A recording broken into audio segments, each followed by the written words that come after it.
muling darating, hindi upang muling ihandog dahil sa kasalanan, kundi upang iligtas ang mga naghihintay sa Kanya.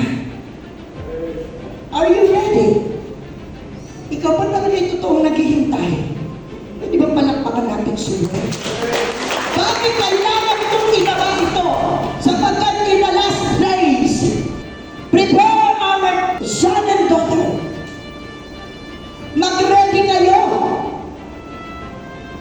sa muli kong pagbabalik. Ako'y naghihintay, kayo'y naghihintay. Hanggang kailan, wala tayong alam. Hanggang mabubuhay tayo, you still na maghihintay. Hindi ka magsasawa, hindi ka maghihinala ng oras mo. Because the Prince of Peace and the Lord of Lords, you still waiting when Jesus coming back again. Are you ready to meet God? Are you ready to meet the Lord sa alaap?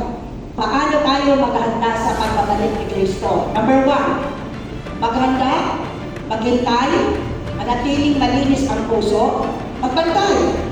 Kailangan natin maghandaan. Maghandaan natin ang Panginoon sa muli ng pagbabalik. Kaya kamay mo, kapatid ko, handa ka ba talaga?